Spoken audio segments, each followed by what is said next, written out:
Hello students, एक बार फिर से आपका बहुत बहुत स्वागत है हमारे और आपके अपने चैनल ब्राउन स्टडी में। आज का वीडियो काफ़ी ज़्यादा इंपॉर्टेंट होने वाला है क्योंकि आज के इस वीडियो में मैं आपको बताने वाला हूं भारतीय राष्ट्रीय कांग्रेस अधिवेशन से रिलेटेड कुछ महत्वपूर्ण प्रश्न। सभी के सभी प्रश्न प्रीवियस ईयर क्वेश्चन पेपर से लिए गए हैं।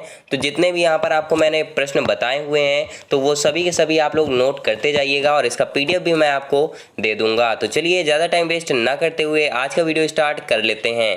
यहाँ पर आपको फर्स्ट क्वेश्चन दिख रहा होगा जिसमें बोला गया है कि भारतीय राष्ट्रीय कांग्रेस का प्रथम अधिवेशन कब हुआ था।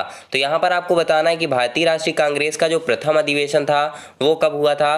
तो यहाँ पर आपका राइट आंसर हो जाने वाला है option B 1885। Most important question है, काफ़ी बार ये क्वेश्चन रिपीट हुआ है एग्जाम्स में, तो इसलिए इस क्वेश्चन को आप अच्छे से नोट डाउन कर लीजिएगा। यहाँ पर आपका राइट आंसर हो जाएगा ऑप्शन बी। चलिए बढ़ते हैं नेक्स्ट में। नेक्स्ट आपकी स्क्रीन पर देखने को मिल जाने वाला है सेकंड नंबर जिसमें बोला गया है कि भारतीय राष्ट्रीय कांग्रेस का प्रथम अधिवेशन कहां पर हुआ था। तो यहां पर आपको ध्यान रखना है कि जो भारतीय राष्ट्रीय कांग्रेस का प्रथम अधिवेशन था वो हुआ था बंबई में। तो यहां पर आपका राइट आंसर हो जाना है ऑप्शन सी। चलिए बढ़ते हैं नेक्स्ट क्वेश्चन की ओर। नेक्स्ट आपकी स्क्रीन पर देखने को मिल जाने वाला है थर्ड नंबर जिसमें बोला गया है कि भारतीय राष्ट्रीय कांग्रेस के प्रथम अधिवेशन की अध्यक्षता किसने की थी। तो यहाँ पर आपको बताना है कि भारतीय राष्ट्रीय कांग्रेस का जो प्रथम अधिवेशन हुआ था बंबई में तो उसकी अध्यक्षता किसने की थी। तो यहाँ पर आपका राइट आंसर हो जाने वाला है ऑप्शन सी WC बनर्जी ने। किसने की थी? WC बनर्जी आपका राइट आंसर हो जाएगा। चलिए बढ़ते हैं नेक्स्ट में। नेक्स्ट आपकी स्क्रीन पर देखने को मिल जाने वाला है फोर्थ नंबर जिसमें बोला गया है कि मद्रास अधिवेशन कब हुआ था। तो यहाँ पर आपको बताना है कि मद्रास अधिवेशन कब हुआ था। चार ऑप्शन आपकी स्क्रीन पर हैं। राइट आंसर आपका हो जाना है 1887। क्या हो जाएगा? 1887 राइट आंसर। चलिए बढ़ते हैं नेक्स्ट में।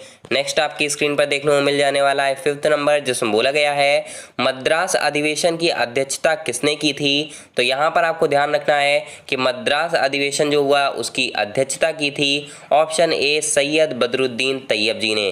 किसने की थी? तो आपको ये ध्यान रखना है कि सैयद बदरुद्दीन तैयब जी ने मद्रास अधिवेशन की अध्यक्षता की थी। चलिए बढ़ते हैं नेक्स्ट में। नेक्स्ट आपकी स्क्रीन पर देखने को मिल जाने वाला है सिक्स नंबर जिसमें बोला गया है दूसरा कलकत्ता अधिवेशन की अध्यक्षता किसने की थी। यहाँ पर आप लोग थोड़ा सा करेक्शन कर लीजिएगा। आपको यहाँ पर बताना है कि दूसरा कलकत्ता अधिवेशन जो हुआ था वो कब हुआ था। तो यहाँ पर आपका राइट आंसर हो जाने वाला है ऑप्शन सी 1906। कब हुआ था? तो 1906 आपका राइट आंसर हो जाएगा। चलिए बढ़ते हैं नेक्स्ट में। नेक्स्ट आपकी स्क्रीन पर देखने को मिल जाने वाला है सेवेंथ नंबर जिसमें बोला गया है दूसरे कलकत्ता अधिवेशन की अध्यक्षता किसने की थी। तो अब यहाँ पर आपको ये बताना है कि जो दूसरा कलकत्ता अधिवेशन हुआ था उसकी अध्यक्षता किसने की थी। तो यहाँ पर आपका राइट आंसर हो जाने वाला है ऑप्शन ए दादा भाई नौरोजी। क्या हो जाएगा? दादा भाई नौरोजी आपका राइट आंसर हो जाएगा। चलिए बढ़ते हैं नेक्स्ट में।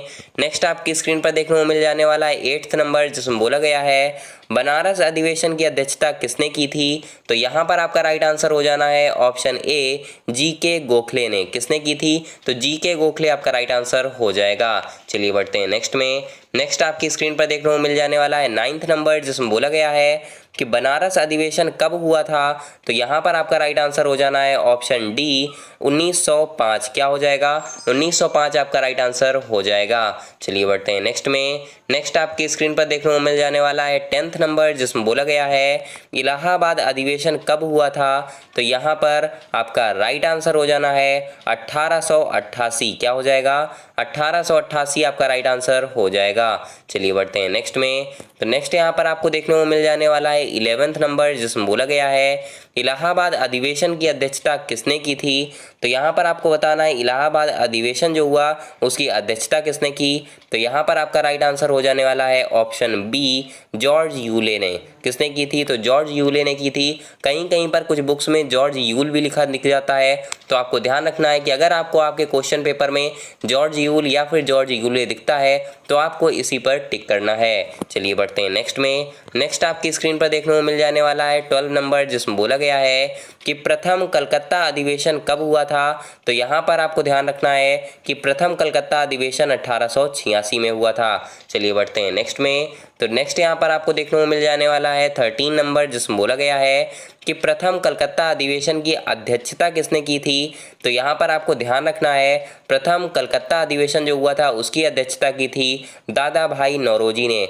मोस्ट इंपॉर्टेंट क्वेश्चन है एग्जाम पर्पज से। चलिए बढ़ते हैं नेक्स्ट में। नेक्स्ट आपकी स्क्रीन पर देखने को मिल जाने वाला है 14 नंबर, जिसमें बोला गया है कि लखनऊ अधिवेशन किसकी अध्यक्षता में किया गया था। तो यहाँ पर आपको बताना है कि लखनऊ अधिवेशन जो हुआ था उसकी अध्यक्षता किसने की थी। तो यहाँ पर आपका राइट आंसर हो जाना है AC मजूमदार। क्या हो जाएगा? AC मजूमदार आपका राइट आंसर हो जाएगा। चलिए बढ़ते हैं नेक्स्ट में। तो नेक्स्ट यहाँ पर आपको देखने को मिल जाने वाला है 15 नंबर, जिसमें बोला गया है लखनऊ अधिवेशन कब हुआ था। तो यहाँ पर आपको ध्यान रखना है कि लखनऊ अधिवेशन जो हुआ था वो आपका हुआ था 1916 ईस्वी में। तो यहाँ पर आपका राइट आंसर हो जाने वाला है ऑप्शन सी। चलिए बढ़ते हैं नेक्स्ट में। नेक्स्ट आपकी स्क्रीन पर देखने को मिल जाने वाला है 16 नंबर, जिसमें बोला गया है कि बेलगांव अधिवेशन कब और किसकी अध्यक्षता में हुआ था। तो यहाँ पर आपको ध्यान रखना है कि जो बेलगांव अधिवेशन था वो आपका कब हुआ था। तो वो हुआ था 1924 में और इसकी अध्यक्षता की थी महात्मा गांधी ने। ये क्वेश्चन आपका काफ़ी बार एग्जाम्स में रिपीट हो चुका है, इसलिए इस क्वेश्चन को बिल्कुल अच्छे से रट लीजिए। चलिए बढ़ते हैं नेक्स्ट में। नेक्स्ट आपकी स्क्रीन पर देखने को मिल जाने वाला है 17 नंबर, जिसमें बोला गया है कि कानपुर अधिवेशन कब और किसकी अध्यक्षता में हुआ था। तो यहाँ पर आपको बताना ये है कि जो कानपुर अधिवेशन हुआ था वो कब हुआ था और किसकी अध्यक्षता में हुआ था।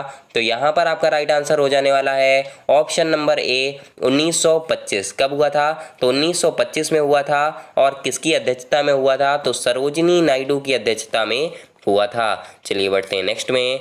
नेक्स्ट आपकी स्क्रीन पर देखने को मिल जाने वाला है 18 नंबर, जिसमें बोला गया है लाहौर अधिवेशन कब हुआ था। तो यहाँ पर आपको बताना है लाहौर अधिवेशन के बारे में। Most important question exam purpose से। यहाँ पर आपका राइट आंसर हो जाने वाला है ऑप्शन ए 1929। कब हुआ था? 1929 में लाहौर अधिवेशन हुआ था। चलिए बढ़ते हैं नेक्स्ट में। नेक्स्ट आपको देखने को मिल जाने वाला है 19 नंबर, जिसमें बोला गया है कि लाहौर अधिवेशन की अध्यक्षता किसने की थी। तो यहाँ पर आपको ध्यान रखना है कि लाहौर अधिवेशन जो हुआ था उसकी अध्यक्षता जवाहरलाल नेहरू ने की थी। किसने की थी? जवाहरलाल नेहरू ने की थी। चलिए बढ़ते हैं नेक्स्ट में।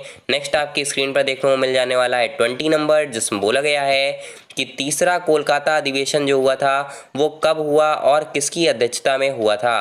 तो यहाँ पर आपको ध्यान रखना है कि तीसरा कोलकाता अधिवेशन 1917 में हुआ था और उसकी अध्यक्षता जो की थी वो किसने की थी? एनी बेसेंट ने की थी। तो यहाँ पर आपका राइट आंसर हो जाना है ऑप्शन ए। चलिए बढ़ते हैं नेक्स्ट में।